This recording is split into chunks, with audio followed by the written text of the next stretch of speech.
उजनीच्या रोटेशनचा उल्लेख राजन पाटील साहेबांनी केला. 10 वर्षाच्या आमदारकीच्या काळामध्ये गेल्या 5 वर्षामध्ये उजनीच्या धरणातलं पाणी एखाद्या लहान मुलानं एखाद्या गलासात भरलेलं पाणी पालटं करून टाकावं अशा पद्धतीनं 2च रोटेशनमध्ये शेतकऱ्यांची बोळवण केलेलं सरकार आम्ही अनुभवलं आहे. फार त्यांच्या वेदना त्या दृष्टीनं आपल्याला उजनीचं नियोजनसुद्धा आपण पालकमंत्री म्हणून आपल्या पुढं असावं लागणार आहे.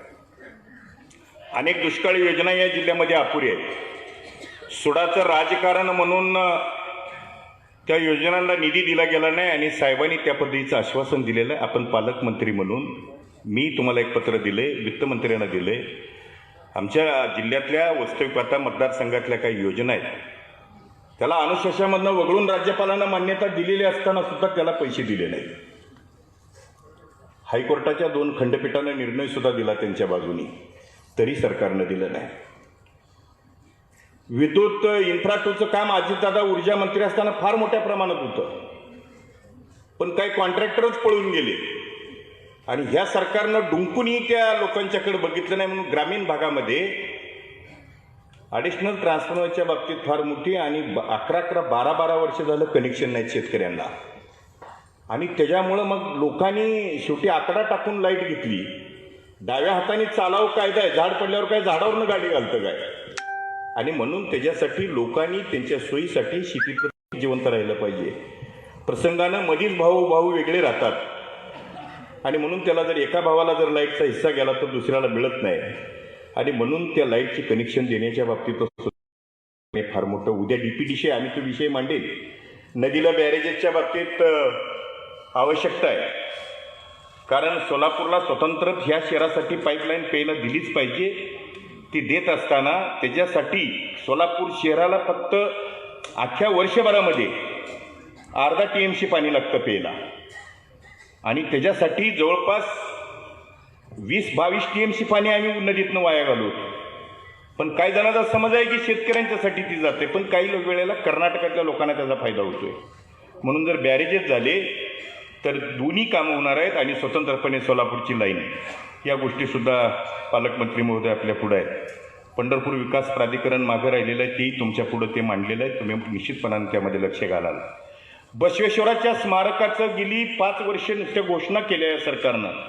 पूर्वीच्या पालकमंत्री जर त्यावेळेचे नुसते येऊन मंगळवेड्याशिवाय दुसरं त्यांना काही दिसतच नव्हतं. आम्ही बसवेश्वर घेऊनच आलो आहे म्हणायची आणि ते बसवेश्वराचं स्मारक झालं नाही. ते करणं आपल्या पुढं. त्याच्याचबरोबर उस ढोंगा परी रस नाही, ढोंगा काही बोललाशी वरल्या रंगा हा संत चोकोबाचं स्मारक मुख्यमंत्र्यांनी सभागृहात जाहीर केलं देवेंद्र फडणवीसांनी, तेही केलेलं नाही. ते होणंसुद्धा ही आमच्या सर्वांचं एक अभिमानाची गोष्ट आहे, ती झालं पाहिजे. ह्या सगळ्या गोष्टी करत असताना हायवेमध्ये काही जमिनी गेले. त्या ह्या सोलापूर जिल्ह्या एवढे हायवे कुठंच नाहीत, एवढे हायवे गेलेले आहेत आणि त्यातल्या पंढरपूर तालुक्यात तर 6 हायवे गेले. त्याच्यामुळं मंगळवेढ्यातल्या हायवेचा प्रश्न आहे, तिथल्या जमिनी गेलेत, त्या लोकांना काही भरपाई मिळालेली नाही. त्या बाबतीत आपल्याला स्वतः लक्ष त्या ठिकाणी घालावं लागणार आहे. गारपिटीचं अनुदान अजून काही लोकांना मिळालेलं नाही, महापुराचं अनुदान मिळालेलं नाही, कांदा अनुदान अजून मिळालेलं नाही. एक देतो म्हणत होता आणि एक घेतो म्हणत होता, अजून लोक उघडे आहेत. जिल्ह्याला 2 बाजू आहेत. काही भाग दुष्काळानं ही झालेलं आहे आणि काही भाग ऊस आहे आणि पुढच्या वर्षी ऊसाचं पीक अमाप होणार आहे. त्याच्यामुळे त्यातसुद्धा आपल्याला त्या ठिकाणी लक्ष द्यावं लागणार आहे. पूर्वीच्या सरकारची धोरणं हे निश्चितपणानं शेतकरी हिताची, ग्रामीण जनतेच्या हिताची नव्हती. आता ती जबाबदारी सगळी तुमच्यावरती, तो बॅकलॉग भरून काढायचा आहे. ते निश्चितपणानं काढा. माझ्या अगोदर उत्तमराव जानकरांनी धनगर आरक्षणाचा उल्लेख केला. नुसतं धनगर समाजाचा नाही, महादेव कोळी समाज आहे, त्यांच्या मागणी आहेत. मुस्लिम समाजाला सच्चर समितीचं आपण सभागृहामध्ये अध्यक्ष होता, त्या विषयाला सच्चर समितीचा अहवाल आपण मान्य केला. हायकोर्टानं त्याला मान्यता दिली, आपण सरकारनं त्याला मान्यता दिली. पण ह्या मधल्या सरकारनं त्या समाजाचं आरक्षण काढून घेतलेलं आहे. ते द्यायचं कामसुद्धा आपल्याला पुढच्या काळामध्ये करावं लागणार आहे, कारण ह्या जिल्ह्याला फार मोठी सर्व बहुजन समाजाला व्यापक अशा विचाराने घेऊन जाणारा हा जिल्हा आहे. आदरणीय पवार साहेबांच्या वरती प्रेम करणारा हा जिल्हा आहे.